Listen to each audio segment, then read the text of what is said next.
Alright, what's up tout le monde et bienvenue à un nouvel épisode du Show des entraîneurs, un podcast présenté par nous autres, les coachs pour vous, les coachs et futurs coachs à la maison. Et je suis en compagnie de mon cher coach Gab. Comment vas-tu? Ça va bien, toi? Ça va bien. On t'avait, guys, de se trouver d'autres invités prochainement, peut-être. On va chercher ça fort, mais c'est toujours intéressant de te parler, Gab. Et aujourd'hui, comme à l'habitude, je te prends par surprise. On rappelle que Gab ne sait jamais le sujet du podcast. Avant de te parler du sujet, je veux rappeler aux gens les petites règles du jeu à la maison. Si vous appréciez le podcast, si vous apprenez quelque chose, si vous en tirez des bénéfices, partagez le podcast, s'il vous plaît, sur vos réseaux. Ça va nous aider beaucoup. Et c'est notre petite paye et ça peut aider d'autres personnes dans leur cheminement aussi. Gab, on parle aujourd'hui, j'ai plusieurs différents points à aborder. Mais je veux qu'on parle en tant que coach. Qu'est-ce qu'on aurait voulu savoir quand on a commencé?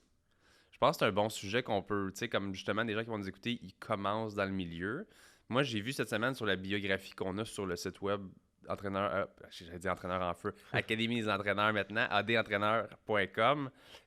Samuel a bientôt 10 ans d'expérience dans le milieu. J'ai fait, oh shit, I'm getting old. Quand même, hein? Ben, quand même, quasiment 10 ans, parce que j'ai commencé à 17 ans à faire le coach, puis que j'ai 27 ans. Fait que c'est quand même ça. Mais il y a des choses que j'aurais voulu savoir à l'époque, des choses que je fais aujourd'hui, que c'est évident que j'aurais voulu avoir ces petits cues-là dans le passé. Puis avant qu'on aborde mes sujets, toi, vite comme ça, là, y a-tu quelque chose que tu sais que tu aurais voulu savoir?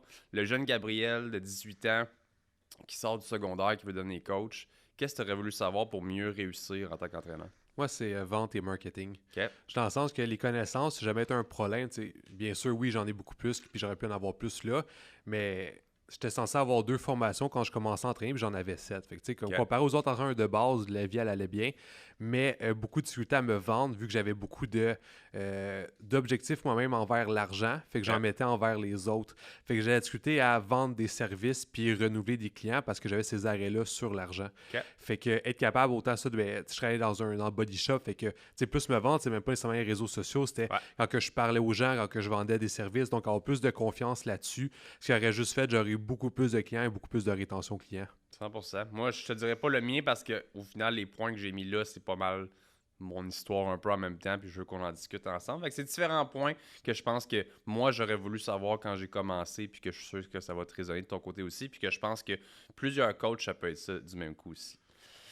J'aurais voulu savoir, en fait, j'aurais voulu pas mettre autant de temps peut-être à trouver un nom commercial ou quelque chose dès le début. Je sais qu'il y a beaucoup de gens qui perdent du temps, de l'énergie à essayer de se trouver un nom de compagnie ou se trouver un nom de brand. Puis là, on en voit des fois sortir là, de Fitness Marvelous. Tu sais, en ce moment, là, il commence à avoir un manque d'inspiration un peu. Là. Moi, j'ai fait ça en commençant parce que je sais que je voulais pas être Coach Sam. J'avais beaucoup d'ambition. Je me voyais avoir plusieurs personnes dans l'équipe. Puis je me suis dit, je veux pas que les gens voient tout le temps juste Coach Sam.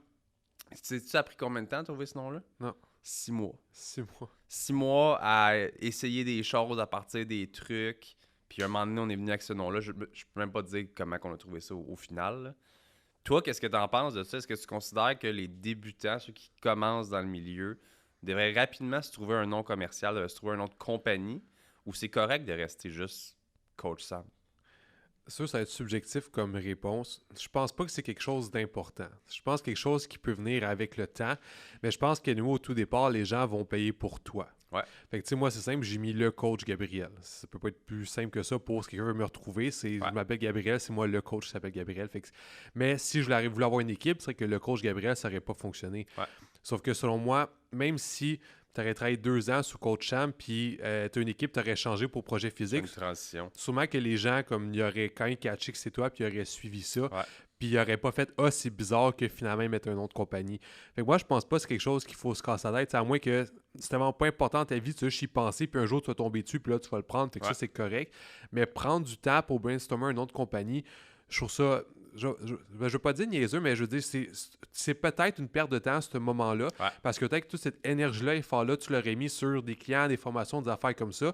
Tu aurais beaucoup plus de succès qu'un nom de compagnie. Puis rendu à ton nom de compagnie, est-ce que ça peut amener encore plus de confusion, encore plus de gens qui vont pas te prendre parce que vu que c'est pas ton nom ou que c'est en anglais, c'est pas c'est qui, est-ce que ça peut amener des problèmes? Peut-être. C'est pour ça a été ça au début. Beaucoup de gens qui étaient comme, OK, mais c'est quoi votre compagnie? C'est quoi votre affaire? Tu sais, je veux dire, quand tu es coach quelque chose ou entraîneur ou Samuel entraîneur, tu sais, je veux dire, c'est assez évident. Ouais. Nous, il a quand même fallu qu'on se... Tu sais, je veux dire, project physique, il fallait quand même Les gens encore, c'est quoi votre projet? C'est quoi? Ouais, Ça a c'est toujours pris ça la question. encore aujourd'hui. Ça a pris du temps à se forger une identité. Puis pourquoi est-ce que je vous dis ça aujourd'hui? Je suis quand même content de l'avoir fait et d'avoir une équipe aujourd'hui, puis c'est super cool. Peut-être qu'aujourd'hui, le nom fait une différence parce que Oui. ça fait longtemps qu'il est là. Mais à la base, j'ai fucking perdu du temps, honnêtement. J'aurais pu mettre ça sur bien d'autres choses, sur me parfaire justement en marketing, en vente, à commencer à générer plus de choses. Mais moi, j'ai voulu rapidement me faire un nom, me faire un site web. Puis on est encore plus aujourd'hui en 2021 ailleurs que je l'étais quand j'ai commencé en 2015-2016. Même un site web aujourd'hui, c'est plus 100% nécessaire. Il y a des plateformes de paiement pour faire vos choses. Je veux dire, votre client, le 3/4 du temps, là, on est en entraînement. Là. Il n'y en a rien à battre de votre site web. Ouais. C'est plate. Il y a des choses que ça peut donner cool, comme nous, je veux dire, nos articles, nos recettes. C'est cool d'avoir une belle plateforme du comme plus ça. value. C'est du plus value, c'est sécuritaire, c'est cool. Mais il veut des plans, des suivis. C'est tout. Il veut des résultats. Fait que si au final, vous êtes capable d'avoir un moyen de communication avec vos clients ou vos potentiels, puis une manière de les faire payer ensuite, vous êtes cool. Fait que si Coach Sam aurait pu juste parler à des clients sur Messenger, peut-être avec une page quand même, puis leur dire après ça, hey, on se rencontre, puis on signe avec telle application, telle affaire, je pense que j'aurais peut-être sauvé du temps à ce moment-là. Est-ce que tu te rappelles, c'était quoi le nom le plus populaire, là, comme 7-8 ans? Le nom le plus populaire? Ouais. Quoi? Fit. Ben oui. Après Marc Fit, là, Ouais. tout le monde Tout le mettait monde s'appelle Fit. Fit. Tellement que quand j'ai commencé à être entraîneur, j'étais comme je peux pas mettre Fit parce que tout le monde est Fit. Peut-être qu'aujourd'hui, les gens pourraient remettre Fit parce qu'on est vraiment plus tard, mais tout le monde était Samuel Fit Baudry. Ouais, Il y avait Fit partout, tout le temps. Fitness, fit encore plus, mais tu sais, Ouais. moi, pas pour rien. Sam B Fitness sur Instagram, tout le monde avait fitness parce que c'est comme, si les gens cherchent ça, ils vont me trouver ou whatever, mais Comme aujourd'hui, le nom coach de vie. Ouais. C'est dans les dernières années, c'est quelque chose qui est vraiment beaucoup ressorti. Moi, quand j'ai fait mes cours de PNL, j'ai pensé à ce nom-là parce que c'est ça que je voulais faire, c'est quand même beaucoup de sens. Mais en tout cas, j'ai vu c'était quoi coach de vie dans le sens, tous les gens qui avaient ça, je suis comme ça veut plus rien dire maintenant. Parce que tu sais, des gens qui avaient fit, malgré le fait que t'es pas fit, mais comme OK, le coach de vie, tout le monde est rendu coach de vie. Fait que des noms qui sont un peu trop populaires pour rien. Fait que là, si tu penses prendre un nom, exemple, d'entendre Marc Fit, prendre un nom fit, peut-être que oui, faut que tu brainstorm un petit peu plus que ça. Mais sinon, avec le temps, tu touches un nom comme normal, puis ça se peut que même ça fit aujourd'hui, tu peux le réutiliser parce qu'il est plus surutilisé. 100%. Deuxième point qu'on aborde ensemble aujourd'hui, je pense que le mois d'aujourd'hui aurait voulu dire au mois jeune que, on en parle souvent, la shape, c'est pas ça nécessairement qui va t'attirer des clients. Moi, j'ai été comme tout petit gars qui voulait être stéroïdes, faire des compétitions, être le gars en shape, photo de moi tous les jours sur Instagram, puis c'est pas ça qui m'a amené beaucoup de clientèle. Honnêtement. Je pense qu'il y en a qui arrêtent juste jamais, qui font ça pendant 5 ans, puis qu'à un moment donné, ça peut commencer à porter tes fruits. Quand tu deviens un peu comme une espèce de modèle physique que les gens t'idolâtrent pour ton physique. Puis... Ouais. Mais on s'entend que c'est moins d'1% des gens qui s'entraînent qui vont réussir à avoir ce statut-là. Ouais. Si vous partez avec cette mentalité-là, je dis pas que c'est la mauvaise, mais je dis quand même que ça peut vous ralentir de beaucoup d'autres visions à aller. Parce que moi, ça a été ça. C'est comme, je vais me mettre tellement en shape que les gens vont vouloir suivre mes programmes parce que je suis trop en shape. Bien, ça, c'est une erreur que j'ai faite, puis j'aurais voulu me le faire dire étant plus jeune, parce que j'ai perdu beaucoup de temps, beaucoup d'énergie. J'adorais mon sport, j'adorais ce que je faisais à ce moment-là, mais j'aurais pu encore une fois, je pense que c'est ça le topo d'aujourd'hui, mettre cette énergie-là ou cette vision-là à bon escient sur d'autres choses. Parce qu'au final, ben, mes clients s'en foutaient bien raide de ça. Oui, j'ai eu quelques clients en compétition. Est-ce que j'ai apprécié, puis c'est là que j'avais le plus d'argent? Pas du tout. Ma clientèle, la 95% de ma clientèle voulait rien savoir des compétitions. Fait que, on en parle souvent quand même au podcast que c'est important de se garder en forme, de se garder quand même en shape parce que ça fait partie du milieu. On n'a pas besoin d'être aussi spack à l'année puis d'être les veines dans le cou. Puis je pense qu'on peut juste être en forme, être en santé puis pouvoir faire transparaître ça à notre clientèle. Tu es toujours d'accord avec moi que c'est ce qui serait l'idéal? Ouais, tu sais, à moins que tu aies vraiment de base, parce que longtemps tu t'entraînes une shape de Dieu, comme OK, peut-être. Mais moi aussi, j'ai fait cette erreur-là de ma phase un peu plus bro gym et tout ça. Là, parce que le principe était de mettre des photos en shape sur Instagram, des affaires comme ça pour acquérir des clients. Puis à y repenser, je pense que j'ai eu beaucoup plus de demandes de prix que de prise de rendez-vous. Ouais. Parce que aussi, je pense que c'est des mondes qu'il faut qu'ils aillent ensemble. Exemple, si ton but c'est de vendre ta shape, mais ça peut tes programmes soient à 20$, 30$, puis il va l'acheter parce qu'il veut avoir ta shape. Je pense que c'est rare les gens qui vont... Encore une fois aussi, il y a des stades de shape. Attends, on va dire, moi maintenant, moi, v'là 5 ans, j'étais plus en shape. Et attends, on prend Louis Dom. On peut prendre le plus gros écart, mais tout ça. Fait que même moi, à mon plus en shape, je suis quand même rien comparé à lui. Fait que ça se peut déjà faire comme, OK, moi, je suis vraiment mince. Je vois que lui, passer de mince à quand même en shape. Peut-être que je vais prendre un suivi au programme avec lui, mais ça, c'est quand même rare, puis c'est pas souvent arrivé. Mais c'est pas quelqu'un qui est à l'extrême comme lui, comme là, tu as beaucoup plus de chances de qu'un chemin faire des compétitions, ça va avoir une méga shape. Voir lui. Puis je pense que cet entre-deux-là fonctionne pas vraiment au niveau du marketing, dans le sens que oui, bravo, tu montres que tu es en shape, mais comme tu as dit, c'est quoi le type de clientèle que tu vas attirer? Est-ce que tu vas attirer tant de clients que ça?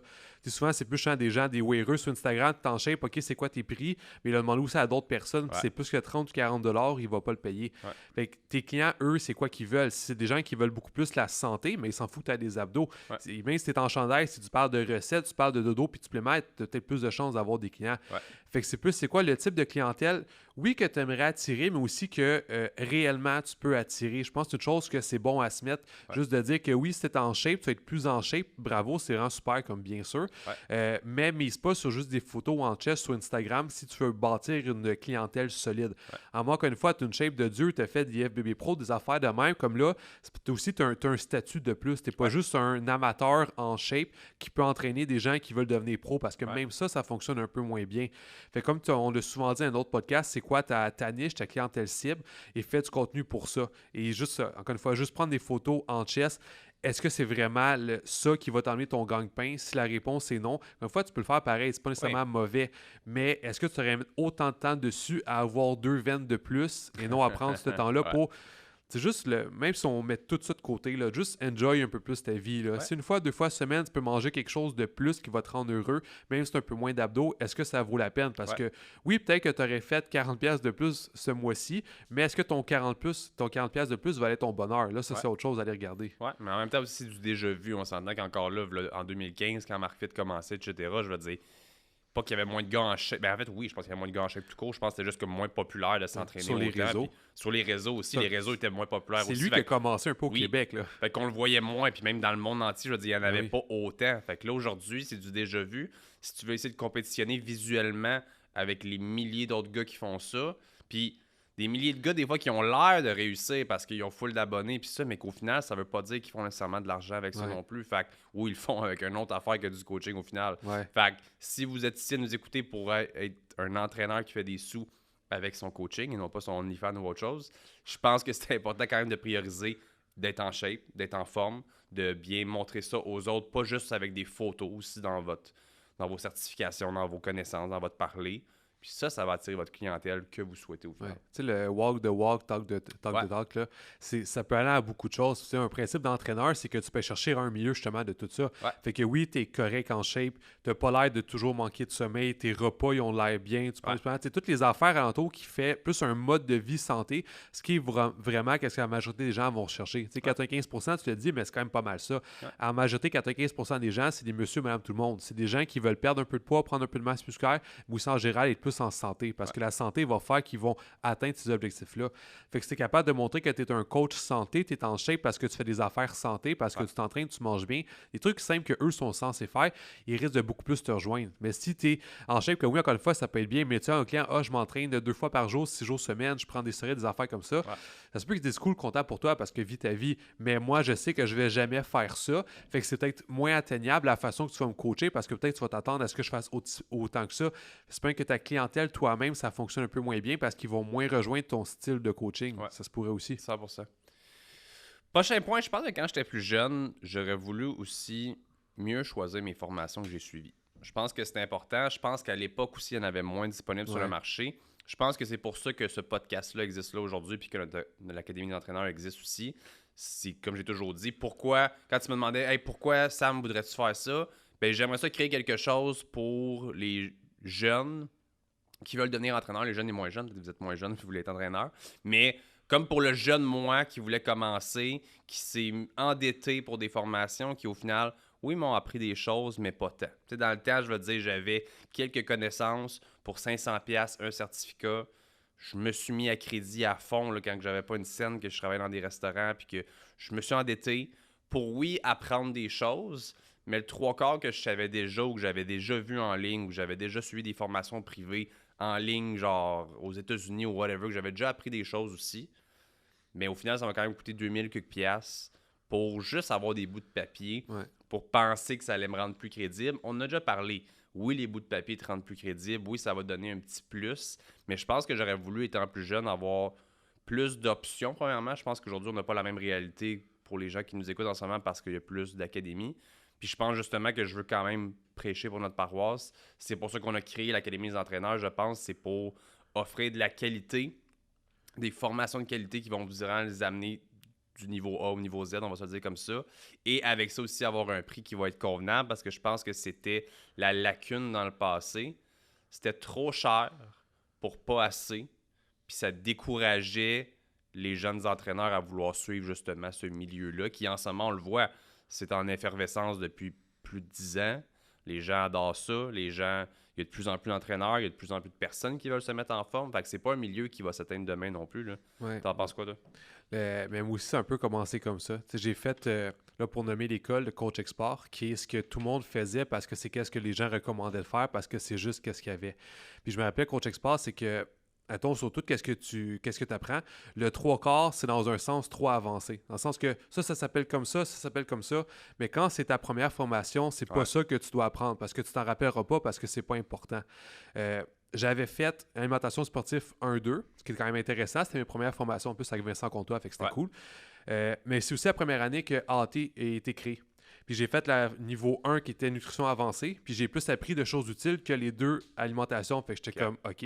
1500$ qu'on a valu peut-être 400, comme, OK. Là, on va de l'autre côté. J'avais fait une formation de polyquin en ligne, fait quand même très, très, très complet. C'était un petit 4 heures, puis vraiment beaucoup de choses que je pouvais étudier dès le lendemain. À cause de Body Shop, je devais faire obligatoirement Muscu 1-2 de Coach Export. Je vais les faire, puis j'ai quasiment rien appris à cause de polyquin. Ouais. Il me restait une formation sur les 5 qui était biomécanique. Puis ça, dans le temps, Jake Hamel, c'était mon mentor. Fait que moi, la biomec, il me l'a frappé dans le crâne pour être sûr que je m'en rappelle. T'sais.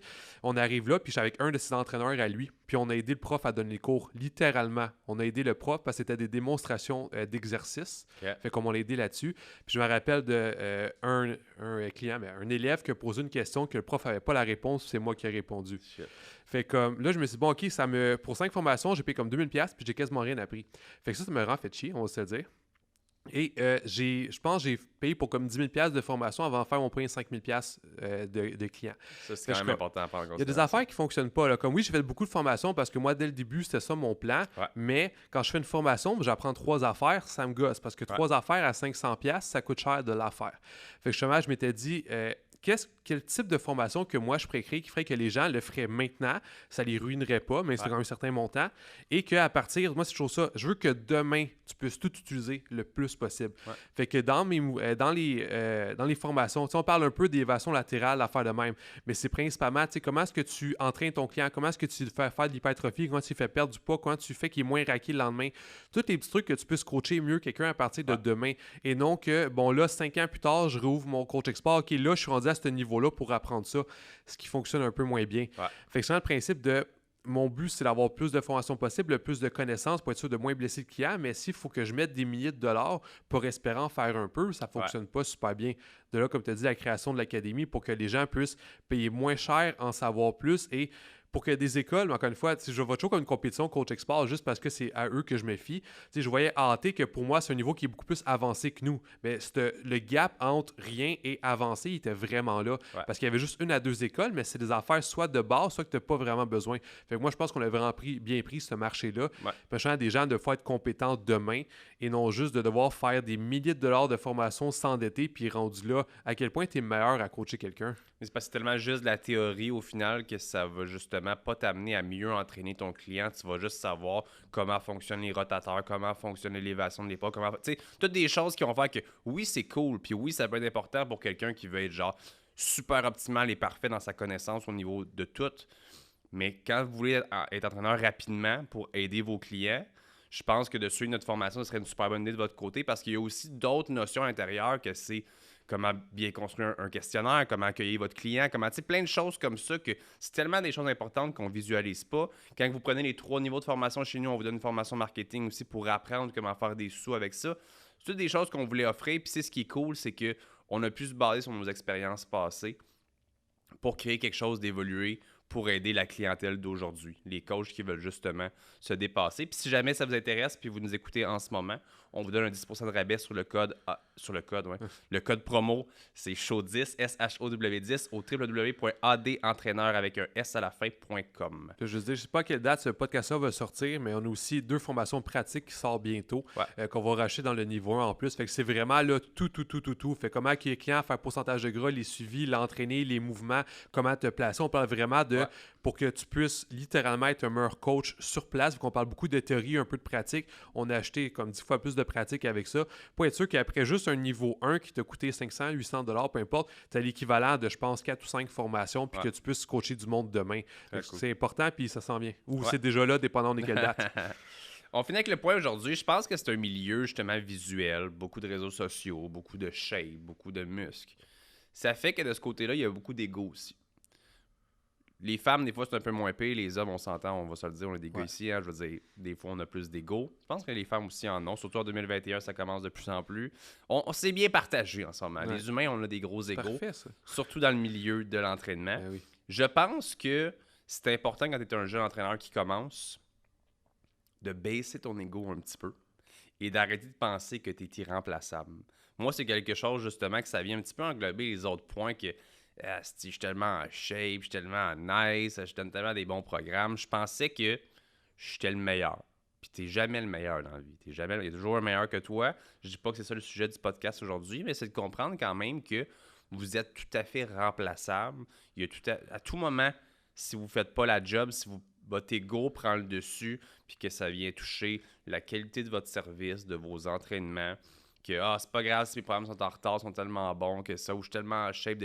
Il y a des gens comme ça, puis je peux dire que j'ai été un petit peu comme ça au départ aussi, à penser que, hey, je suis trop hot dans ce milieu-là, j'ai des abonnés, c'est cool, les gens vont pouvoir vont suivre mes programmes. Arrêtez de penser que vous êtes si hot que ça.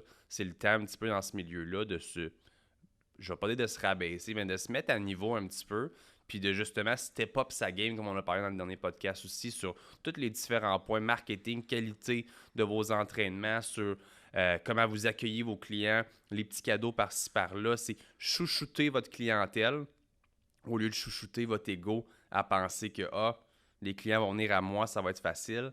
C'est pas facile. C'est pas un milieu qui est nécessairement facile. C'est un merveilleux milieu. Mais je pense que si on baisse un petit peu notre ego puis qu'on se dit à la place, je vais travailler fort, je vais grind en tout temps pour ma clientèle, c'est ce qui aurait fait que j'aurais eu de la clientèle plus rapidement, de la meilleure clientèle, moins de roulement. J'avais beaucoup de va-et-vient. Genre, un client, il m'en faut des nouveaux pour être capable d'atteindre mon même salaire à chaque semaine. Qu'est-ce que tu penses de ça? Je suis 100% d'accord, mais moi, j'étais dans l'autre sens. Je me comparais toujours trop aux gens qui avaient plus d'expérience, plus de clients à faire le même, fait que je me trouvais jamais assez bon. Tu manquais de confiance. Oui, mais de là, pourquoi est-ce que je faisais, entre autres, autant de formations et tout ça, puis pourquoi est-ce que je mettais mon énergie un peu trop éparpillée et que jamais rien était assez bon, parce que je voyais des gens que, anyway, avaient 20 fois plus de connaissances que moi, avaient 20 fois plus de clients, avaient un marketing 20 fois meilleur que moi. C'est cool qu'on en parle quand même, je vais te laisser poursuivre après, parce que c'est cool que tu as tout à fait autre expérience de ce côté-là, parce qu'il y en a sûrement qui nous écoutent que ça va être ça. Il y en a qui vont peut-être partir avec un petit peu trop de « je suis tellement cool parce que je suis en shape », puis d'autres qui vont plus dire comme « me semble que je suis jamais assez bon pour mes clients, j'ai jamais assez de certification ». Fait que je te laisse poursuivre. Oui, c'est juste aujourd'hui qu'on est 8 ans plus tard, j'ai commencé à coacher, que je fais encore des formations, que c'est techniquement quand même, on pourrait dire même la base, même super avancée pendant comme tu te situes où. Puis je suis comme, mais quand même, ce sujet-là, il y a trop de monde qui en connaît plus que moi. Fait que moi, ça a toujours été j'essaie de trop poursuivre, être le meilleur dans tout sans jamais l'atteindre. Fait que le principe de syndrome de l'imposteur. Fait que, tu sais, mon ego dans des endroits ont déjà été un problème, mais là, c'est beaucoup plus de je veux atteindre plus. Tu sais, moi, je m'imagine meilleur, mais pour me dire que je veux toujours atteindre ça. Fait que c'est une façon pour moi d'aller le progresser.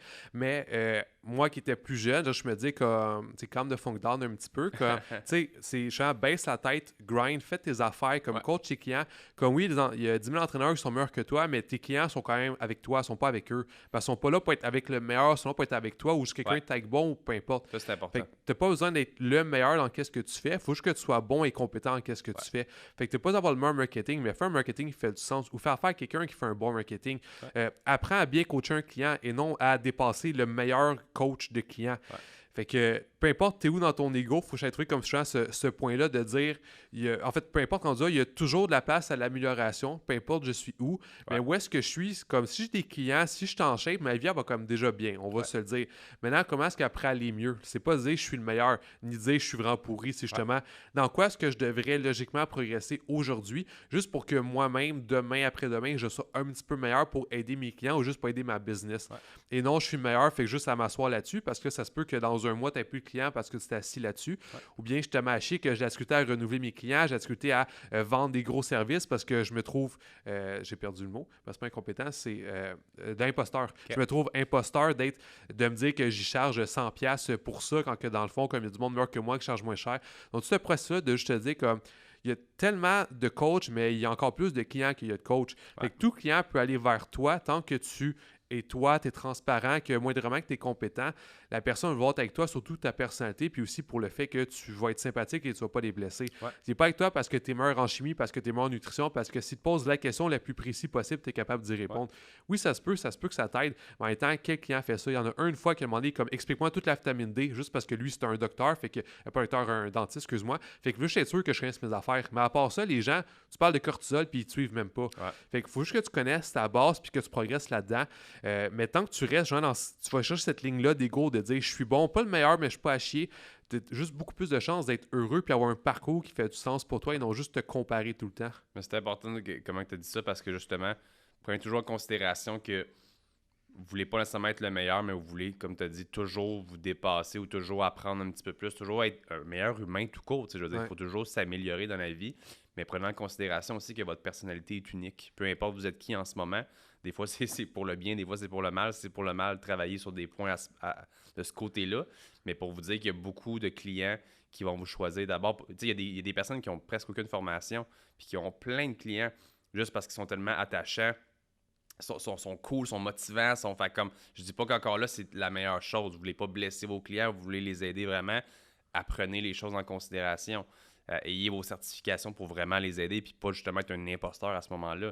Mais votre personnalité, votre service, votre façon d'accueillir vos clients, votre façon de toujours être souriant, toutes des choses tellement importantes qui vont faire une différence. Puis ça encore là, je pense que c'est un autre point à rajouter. Dans l'ego, pensez jamais que vous êtes assez hot pour ne pas sourire, pour ne pas être de bonne humeur, pour être en retard, pour jouer sur votre selle pendant qu'ils sont là. Vous ne l'êtes pas. Vous ne l'êtes pas, je vous le garantis. Vous pouvez définitivement vous faire remplacer du jour au lendemain par quelqu'un de bien meilleur que vous autres. Mais votre personnalité est unique. Fait que si vous faites bien ça, vos clients vont rester avec vous parce que vous êtes sac. C'est un minimum de 10-15 entraîneurs par ville. Fait que là, tu peux dire qu'il y a au moins 100 fois plus, 1000 fois plus de clients que ça. Mais le client peut quand même aller voir n'importe quel autre entraîneur qui est peut-être la bâtisse à côté, même dans la même bâtisse. Je vais pas aller voir toi, je vais prendre le service à côté parce que lui, quand je vois que ses clients, il sourit puis il a l'air sympathique.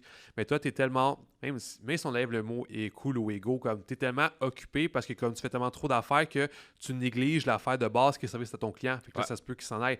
Ou bien tu es tellement insécure dans qu'est-ce que tu fais que comme lui, il ne sent pas en sécurité avec toi, fait qu'il va avec quelqu'un d'autre. Fait que je fais le principe de, tu sais, sois un être humain comme normal avec ton client, comme fais ton rôle d'entraîneur qui est relativement limité, puis il va rester avec toi s'il aime qu'est-ce que tu fais. Tu n'as pas besoin d'essayer de toujours expliquer des affaires plus compliquées ou bien de dire à quel point tu n'es pas sûr de qu'est-ce que tu fais. Tu sais, c'est entre deux là, déjà un être humain normal qui fait bien sa job, ça va faire une bonne job. Merci Gab. Ça fait plaisir. J'espère que vous appréciez le petit podcast d'aujourd'hui et que vous allez apprendre des choses, mes petits jeunes, pour les prochains. Faites pas nos erreurs ou sinon prenez-en note justement. Prenez-en, comment tu dis ça? Apprenez de nos erreurs. Voilà. Donc, si vous voulez revoir l'épisode et tous les autres épisodes, vous pouvez aller sur Facebook, Spotify, Apple Podcasts, YouTube. J'ai tout mis ça en désordre aujourd'hui. Recherchez le show des entraîneurs, sinon sur rodentraîneur avec un s.com, petite section podcast. Et nous, on se voit la semaine prochaine pour un prochain podcast. Ciao, guys!